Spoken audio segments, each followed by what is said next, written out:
السلام عليكم دكتور عبد السلام Al Belushi. وعليكم السلام ورحمة الله وبركاته. I mean, it's an honor to have you here in this podcast. And before starting with anything, I would like to ask you something honestly. Like maybe in 2012 or maybe 2013, I was working in one of the hospitals in the UAE, and there was a guy who was an orthopedic surgeon who just came from Kentucky, and he told me that he has seen a neurosurgery resident who's an Emirati, which was kind of surprising for me. Emirati neurosurgeon resident in the state? How could this be possible? So my question, is that you? Yes. Or was that you? Yes, that was me. University of Louisville. It's the first level 1 trauma center in the entire US. That's the university, yes. That's fascinating. But my next question is, how did you do it? It's a long journey. It was a very hard journey. And so when I came to the US, I did my undergrad in Kentucky. And when I was at the university, there were no Emiratis. I was the only Emirati. There was a bunch of Saudi guys, a bunch of Kuwaitis. So my buddies were all that group. So I would always be asked by the Saudi and the Khaliji, why are you wasting your time? It's like, what do you mean? Just like, you understand that in the US, you have to complete 4 years of undergrad. Right. And you have to get into medical school. And then it's 4 years of medical school. And the chances of you as a foreigner getting into a US medical school is very, very low. Because Americans have a low admission rate, right. US Americans. And for you to be a foreigner and non-white for whatever reason, they said that the odds are low. And for me, I just had a tenacious personality even before leaving UAE, that anybody who challenged me to tell me that I couldn't do, I just had to go out of my way to prove them wrong. Right. So it was a further motivation for me to just work harder. So my journey in the undergrad, where people would go off to Cancun or Florida for their spring break. Right. Mine were spent in the library or in soccer field. I played center forward for the university team. So it kept me out of trouble. Alhamdulillah. No drugs, no alcohol, no smoking. Was it soccer or American? Soccer. Soccer. Okay. Soccer, yeah. Not the American football. And I just wanted to make sure that I scored a high score on every single course when I was there. Right. And alhamdulillah, I was in Dean's List every single semester. MashaAllah. And so perseverance at the end paid off. And I got into medical school.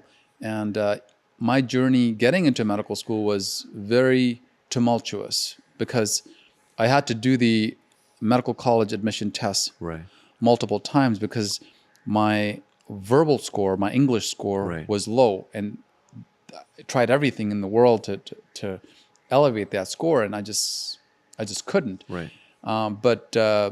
So there were many components of criteria of admission: medical college admission test scores, your grade point average at the university, extracurricular activities. Mm-hmm. Alhamdulillah, I did a lot of different things. I was the president of International Student Organization. And I did anything and everything. I think that there was a Turkey earthquake relief, very active student in the university.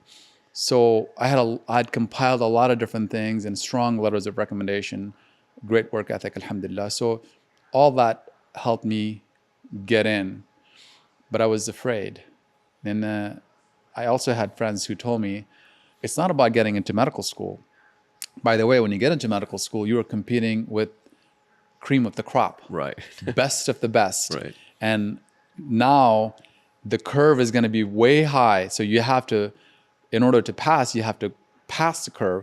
So I was a scared kid getting into medical school, just wanting to get my MD degree. Even though if I'm the last person graduating, I just wanted to get my degree. Right. So come Foundation of Medicine, my first course in the university, walillah alhamd, I had the highest score. Wow. So subhanAllah, you went from a kid who was afraid of even just competing with these American people who are all smart. Now I became a beast because my mentality completely changed. And once the mind shift kicked in, then I looked at medical school education as a responsibility for me to absorb as much knowledge as I possibly could to be the best doctor in the world. That meant my days started 6 o'clock in the morning, nonstop to 9 to 10 o'clock p.m. at night.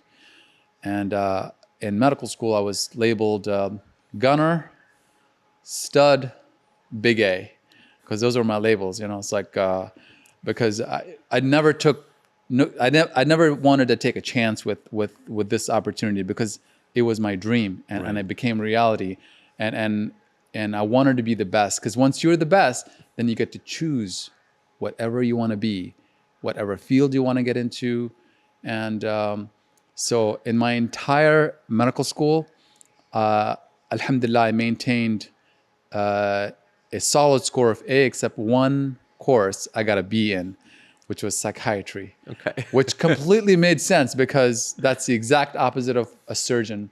A surgeon is all black and white. You make a decision, this is what I want to do, and don't think around it, just go ahead and do it. Versus psychiatry, you're like, is it depression? Is it anxiety? Is it bipolar?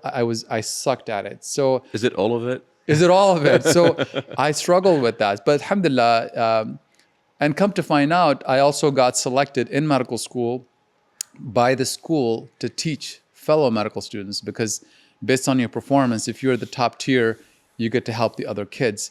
So I went from being afraid, from flunking out of medical school, to alhamdulillah, graduating among the top. I was inducted into Alpha Omega Alpha, which is the highest honor society for any MD US schools. And then next neurosurgery and before speaking about your residency, doctor. Now the thing is, what was your mindset at that time? Because I think this is really important for the audience, for anybody who wants to be a doctor, for anybody who wants to join like a top tier medical school. I think it's all about the mindset. How did you change your mindset or shift your mindset from a scared boy to a beast? I think you're very right. I think mindset plays a pivotal role in completely transforming the person. For me, I discovered only after changing my environment from environment of comfort, where alhamdulillah, UAE is a very comfortable country, where we have everything your heart desires available at your fingertips, to an environment that was foreign to me, where once I was there, I was responding to external stimuli that were not comfortable stimuli, and the stimuli of competition. So it's competitive nature. US is a merit-based system. You don't have, there's no wasla system. It's all about, what you're made of. And I remember even before going to the US, my mindset changed when my youngest brother, Hamdan, Allah yarhamah, was a victim of hit-and-run car accident. So he was my dearest brother, my youngest brother. And before that, I was up to no good. I remember my mother and father saying, "What good are you to this world? You're nothing but trouble." But after Hamdan passed away, I became a totally different person. And every second of my life, I held myself to account. Am I doing good or not? So that was the moment that shifted me. And from that point on, my father knew that I was no nonsense. And I randomly asked him, "Hey, can I go to the US to become a doctor?" And I don't come from a family that is highly educated. As a matter of fact, I was the first kid who went to college. And my father, without hesitation, said yes, because he saw nothing but seriousness in me. And when I was in the US, all I needed was the environment where everything was competition.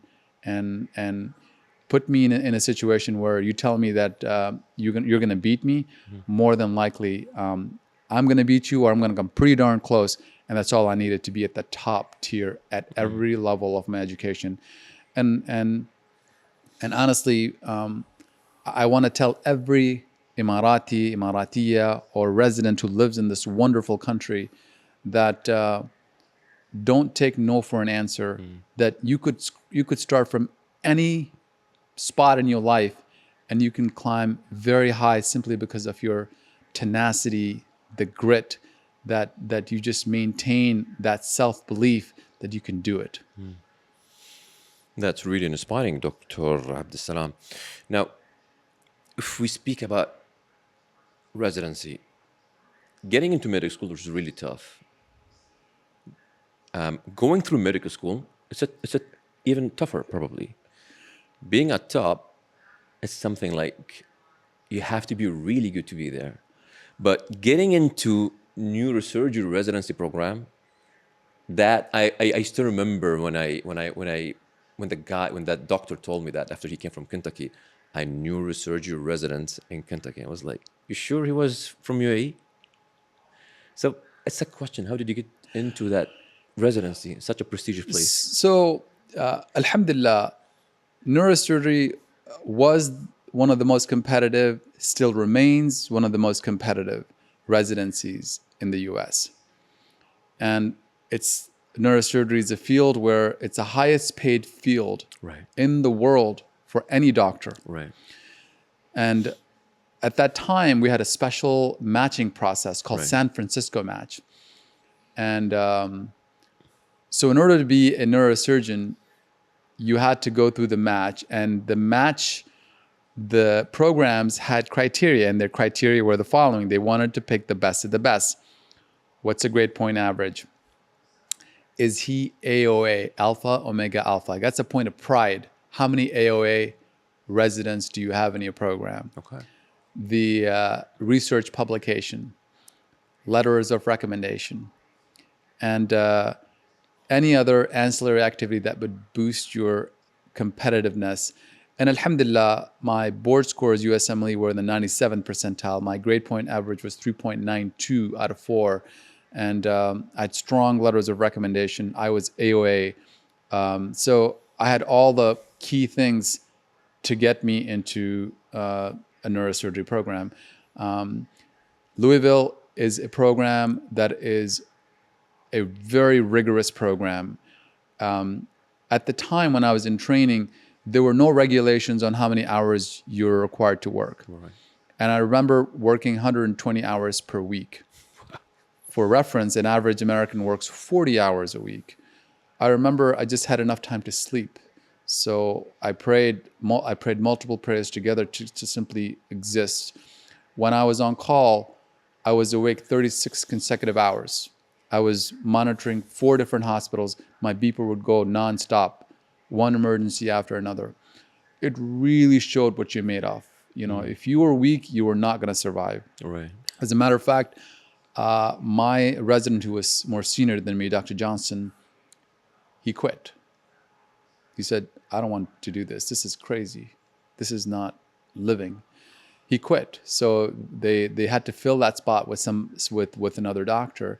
So it was it really showed what you're made of. And alhamdulillah, when I first started, I asked myself, what did I get myself into? Right. Wallah, this was like my statement. I remember I was leaving the house, I'm like, 7 years of hell. What did I do? I mean, but all I did was I put my head down. I just did my job the best I could, counted 1 year after another. But then when you started doing the operation, then it didn't become work. It really just became transformative. I had so many patients who were on the verge of death. You do this craniotomy for an epidural hematoma, subdural hematoma evacuation, and then boom, they come back to life. They're paralyzed, they come back to life. They have spinal cord injury, spine fracture, you fix them, they get back up. And although they were some patients that we couldn't help because they were far too gone. But the vast majority of the patients, you really transformed their life. You not only brought them back to life, but you helped the entire family that is attached to that one patient. You gave them hope. And that's a powerful feeling. Right. I mean, this is the thing. This is what keeps you moving forward, right? It's not only work. It's about what can you do to the community? What can you do for the people as well? That gives you a joy and makes, I would say it's kind of fuel for you to continue moving forward. Absolutely. And that's why I find every moment that I can to remind my fellow Emiratis that aspire for a life of selflessness, give back to the community, live for a higher purpose. And every single one of us can have an impact Right. in the society. So don't choose the path of ease. Try to challenge yourself. And with pain, we grow. With comfort, we regress. Right. So I'm a monster when it comes to pain. You just when it comes to running, anybody can run when it's comfortable. Right. Try running when it's raining. Right. Try running when it's snowing, and that's what defines you. And the more you challenge yourself, you'll discover that you run out of challenges, you're at the top. Right. And then everything that comes becomes easy. And that's a good spot to be. Right. And you always believe in yourself. I mean, the thing is, when you try something hard and you do it, you get that sort of belief that, well, I can do better. I do have that sort of potential. But I was comfortable. I did not want to move out of my comfort place. Right? But when you start doing things one after another, you keep pushing yourself, you keep challenging yourself, and then you will be like, okay, I can do it. Yeah, it's so true. I remember when I finished my neurosurgery training, I looked around. I'm like, what am I supposed to do now? There's no more challenges. So then I created more challenge. By then, okay, what else can you do? What are you doing now that you haven't done before? What are some new techniques that other surgeons have not done that you can be a leader in? I remember doing a procedure called minimally invasive sacroiliac joint fusion, even when I was at Johns Hopkins, which was #1 neurosurgery training program in the US, where this concept of doing sacroiliac joint fusion was considered just, you don't do that. This is like below you. You don't fix it with this technique. And I started doing this because after I treated a couple of patients, their lives changed. And just because the big shot doctors weren't doing it, I wasn't going to simply follow them blindly. I was going to test a new technology that worked, and it truly worked. So I have now one of the most experienced in sacroiliac joint fusion, to the point that I have my own implant that I'm waiting for FDA approval in the next, inshallah, 8 months or so, Inshallah. that would compete with the leading implant in the US, which is called SI-Fuse. And the same with robotic spine surgery. At the time when I was doing it, my colleagues were making fun of me. They're like, oh, Dr. Baker needs a robot to put a pedicle screw in. They were literally making fun of me. Guess what? When I started doing this surgery, people from all over the place were coming to me for surgery. They all lined up and started doing robotic spine surgery. Wow. So I think if you look around, people who are talked about the most, they were mocked the most. Right. Look at Steve Jobs. Look at Albert Einstein in his early phase. People didn't even believe his theory of relativity, or whatever that EMC square was. And later on, after they're dead, they're talking about how important it is. So I think if somebody's challenging you, stand up to that challenge and take it upon yourself to grow. And a lot of people have probably heard me talk about my 1% rule. It's not my rule, but I abide by that. Literally, if you just improve yourself 1% every single day, by the end of the year, you're a 3,700% better version of you. So like you, Dr. Muhammad, imagine there are 37 Dr. Muhammad. how are you going to compete against 37? 37 is going to be much stronger, Right. better in every aspect than you. So why not get that power of 37 versions of you Right. built up, and it can be done. It's just people say, oh, 1% I can do, it's easy, but can you maintain it? That maintenance Right. is called consistency. Right. That's what defines a successful person versus Yeah. an unsuccessful I person. mean, Because if you look around, everybody wants to be at the top, at the top. but nobody want to stay. No. But everybody wants to be at the top, but nobody wants to do the work it took to be at the top. Right. And stay. And and then so you have a nice car, a G-Wagon or a Lamborghini. Oh man, I wish I could have that car. But no, I'm not gonna, because in the US, 4 years of undergraduate, 4 years of medical school, Right. 7 years of residency. And even after your residency, you're board eligible neurosurgeon. You have to be in practice for 3 to 4 years to sit for oral board examination for you to be board certified. So cumulatively, you're looking around 20 years of commitment to be a US board certified neurosurgeon. So it's a lot of work, but I had a lot of fun doing it because my job wasn't a job, it was passion. And I was changing lives through my journey and making my country proud. So, I mean, I've done my residence and everything, but let's say like 10 years ago, maybe 15 years ago, me as a medical student or maybe even a high schooler, come to Dr. Baker. What is your advice for me? The same advice for our audience, our Emirati physician. Sure. So in the US, there is a very biased approach in getting accepted. Right. So first preference goes to US medical graduates. Yeah, it doesn't matter whether you're American or a non-American. Right. So long as you're American medical school graduate, you get the first choice. Right. If you're an American medical school graduate, you have high GPA, high board scores, strong letters of recommendation, you can go anywhere in the world, any program in the country, okay? Even if you are American, but you go to a Mexican school, you're called international medical graduate, right. even though you are American. So if you want the best odds and you are in a high school, I would find a way to get to America, go to a good, reputable undergrad program that has a high rate of admission to medical school.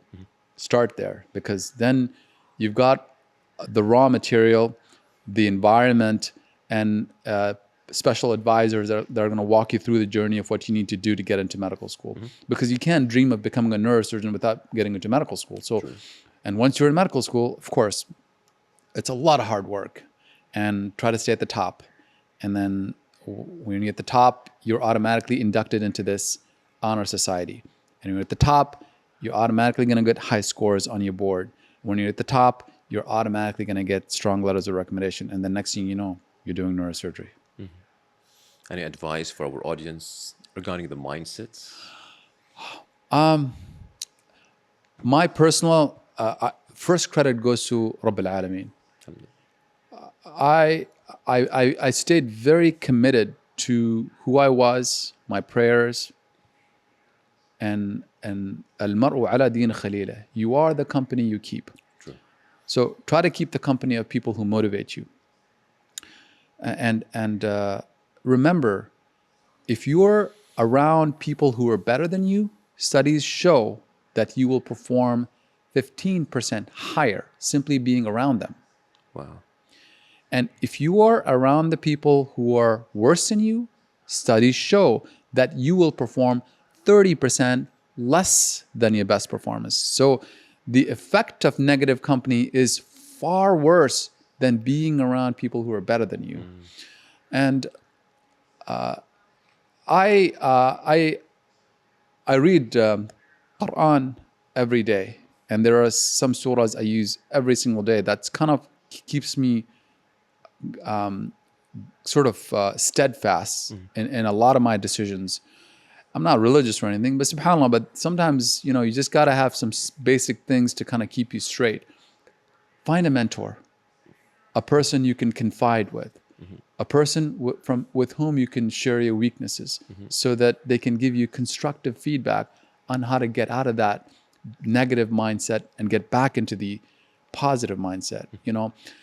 Will Smith, he's an actor, but sometimes even actors say some powerful things.